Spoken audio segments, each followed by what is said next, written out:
Welcome to the Explainer. So if you've ever spent a whole weekend, wrestling with a failed VxRail deployment, then you know exactly how frustrating that can be. But here's the good news, it's almost never the hardware's fault. In this Explainer, we're going to build a step-by-step blueprint together to make sure your next deployment is absolutely flawless. And we'll start with the number one reason they fail. All right, let's just dive right in with the most critical question, right? The one that keeps so many of us in IT up at night. You've got this incredible, powerful, hyper-converged infrastructure. So why do so many initial deployments just stumble or even fail outright? Well, the answer is actually surprisingly simple. And like I said, it's almost never the hardware itself. Nope. The real culprit, the number one reason these powerful systems falter, it's the very foundation they're built on. And what's that foundation? You guessed it, the network. Look, a properly configured network, it's not just a recommendation. It's not a nice to have. It is absolutely essential for the stability and performance of your entire VxRail cluster. I mean, think about it. It handles everything, management, storage, vMotion, all your data traffic. If you get this wrong, seriously, nothing else you do is going to matter.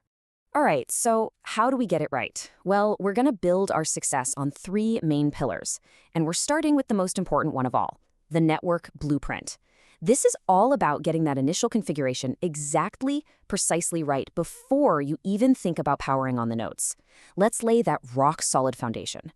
Okay, so nailing your network blueprint really comes down to getting these core pieces to work together in perfect harmony. You've got VLANs, which are all about isolating your traffic. You need jumbo frames to supercharge performance. Then there's LACP for building in redundancy, and multipathing to make sure there's always another way for traffic to go if a path fails.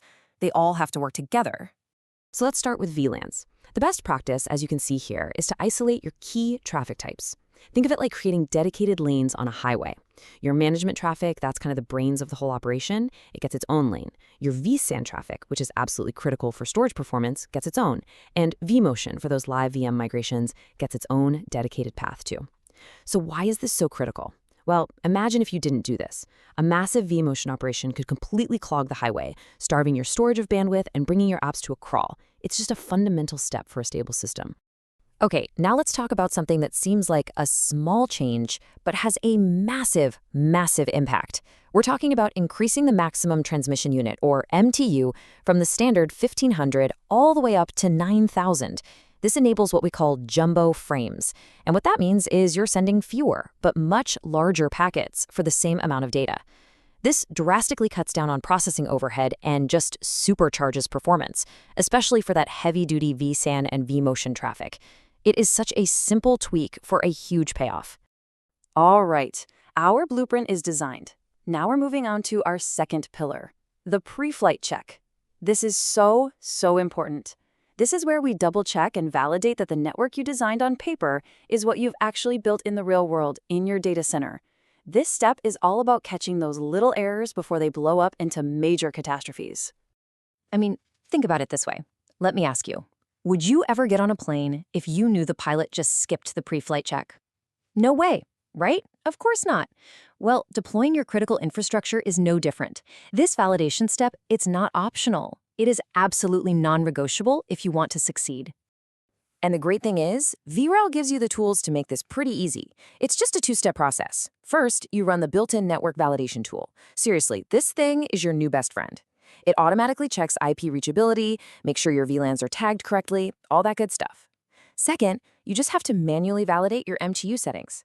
A simple ping test with a large packet size will confirm that jumbo frames are enabled end-to-end. There is absolutely no excuse to skip these two critical checks. Okay, so your blueprint is solid. Your pre-flight check is complete and passed with flying colors. Now it's time for the exciting part, the launch. This is our third and final pillar. And honestly, thanks to all the automation built into VxRail, this part is incredibly straightforward if you've laid that foundation correctly. And this timeline here just shows you that beautifully automated step-by-step process that VxRail Manager follows.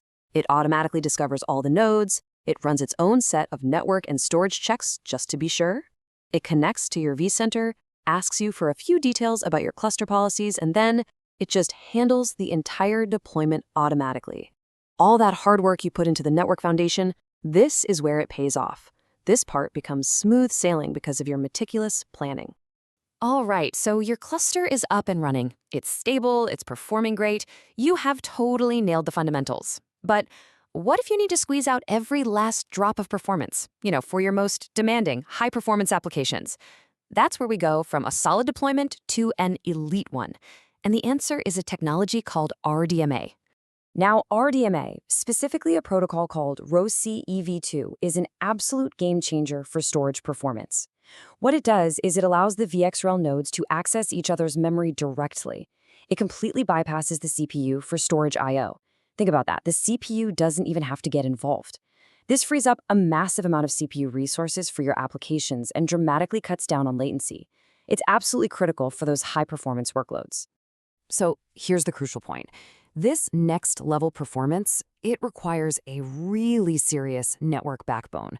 To even think about using RDMA, you need to be running on a network that is, at a minimum, 25 gigabit Ethernet. And honestly, 40 gig or even 100 gig is even better.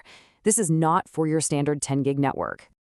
And as this table shows you, implementing RDMA is about more than just raw speed.